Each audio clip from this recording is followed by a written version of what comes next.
Hello students, एडोबिला point channel में आपका स्वागत है। और आज हम करने जा रहे हैं क्लास 9th की सामाजिक विज्ञान इतिहास पाठ 2 की वर्कशीट नंबर 56।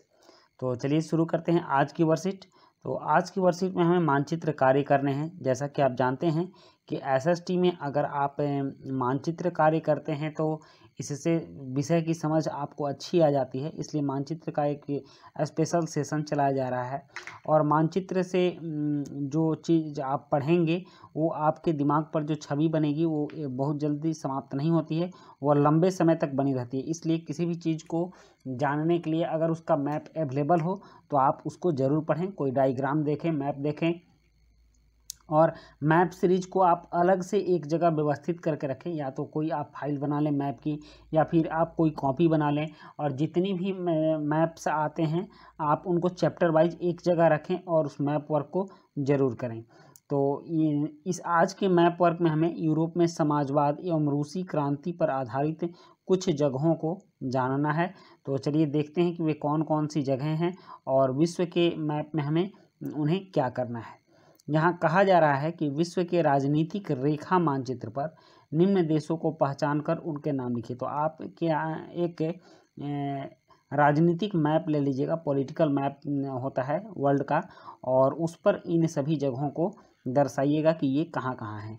हमें दो तरह की जगह दर्शाने हैं, एक केंद्रीय शक्तियाँ जो कि यूरोपीय समाजवाद के समय में थी, और दूसरा है मित्र शक्तियाँ। तो केंद्रीय शक्तियों में आती है जर्मनी, ऑस्ट्रिया, हंगरी और तुर्की, जिसे ऑटोमन साम्राज्य भी कहा जाता है। और उसके बाद मित्र शक्तियां हैं, तो मित्र शक्तियों में फ्रांस, इंग्लैंड, रूस और अमेरिका को दिखाना है।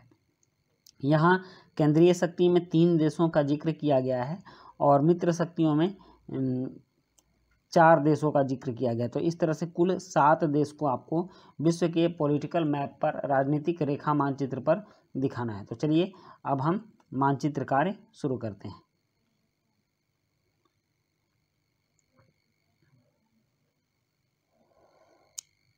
यहाँ विश्व का पूरा मैप दिया गया है और इस मैप पर ABCDEFG करके कुछ स्थान दिखाए गए हैं और इन स्थानों पर आपको देश के नाम भरने हैं। तो सबसे पहले हम ए से शुरू करते हैं। ये जो जगह है, ये जो पार्ट है, यह जर्मनी का पार्ट है और यहाँ पर जर्मनी देश है, तो इसलिए आप यहाँ जर्मनी लिखेंगे।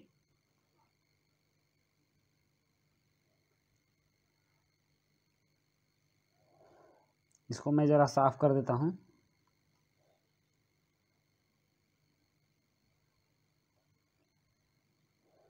जर्मनी, ये जर्मनी हो गया।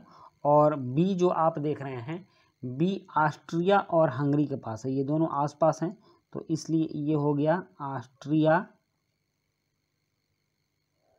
और हंगरी। Austria, Hungary, okay. और उसके बाद सी देख रहे हैं, तो सी कहाँ है? सी है टर्की, जिसको कि हम लोग तुर्की बोलते हैं, और यह ऑटोमन साम्राज्य था उस समय, आप जानते हैं। ये हो गया सी को जो पॉइंटेड कर रहा है तीर, यह सी है और यह टर्की है। एक बार जब मैप पर आप किसी भी चीज़ को देख लेते हैं तो वह उसकी छवि काफ़ी लंबे समय तक हमारे दिमाग में बनी रहती है और हम उसको भूलते नहीं हैं। तो आपने देख लिया, ए जर्मनी हो गया, बी ऑस्ट्रिया हंगरी हो गया और सी टर्की हो गया। अब हम डी देखते हैं, तो डी स्पष्ट रूप से दिख रहा है कि यह फ्रांस है, और हमने कई बार मैप में देखा भी है, आपने बुक में भी पढ़ा होगा। तो आप यहाँ फ्रांस लिखेंगे। और ये ई है, तो ई आप देख रहे हैं कि इन सबसे अलग एक अलग क्षेत्र है, जो कि इसको हम लोग इंग्लैंड बोलते हैं, और यह इंग्लैंड देश है, इंग्लैंड, ओके। अब उसके बाद ई के बाद एफ पर आते हैं। तो एफ देखिए, एफ इस पूरे क्षेत्र को डिनोट कर रहा है। तो इतना बड़ा क्षेत्र रूस ही है, क्योंकि रूस का जो क्षेत्रफल है यह विश्व में सबसे ज़्यादा है, और विश्व का सबसे क्षेत्रफल की दृष्टि से सबसे बड़ा देश है रूस। और उसके बाद जी पर आप ध्यान दीजिए, तो जी यहाँ पर ये अमेरिका है, इसको हम लोग उत्तरी अमेरिका बोलते हैं। इसके ऊपर में ये कनाडा हो जाता है, तो ये है उत्तरी अमेरिका।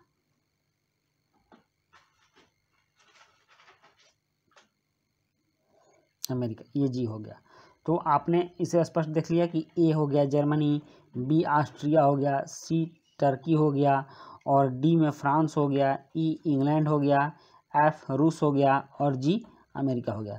तो इस तरह से बच्चों ये जो मैप वर्क है, मैप वर्क काफ़ी इंटरेस्टेड होता है और यह सीखने में भी आसान होता है, क्योंकि लेटर सीखने से ज़्यादा अच्छा किसी चित्र को सीखना होता है। तो आप चित्र के माध्यम से पूरे देशों के बारे में जान गए कि कौन कौन से देश कहाँ कहाँ पर हैं। और आपकी वर्कशीट में फिर अंत में कोविड से संबंधित कुछ CAB संदेश हैं, जिसमें कि आपको 2 गज अथवा 6 फीट की शारीरिक दूरी का पालन करना है, जिससे कि आप कोरोना से बचे रहें और देश के अन्य लोगों को भी कोरोना से बचने में सहायता करें। तो इसके साथ ही आपकी वर्कशीट समाप्त होती है। मिलते हैं नेक्स्ट वर्कशीट में। Thank you.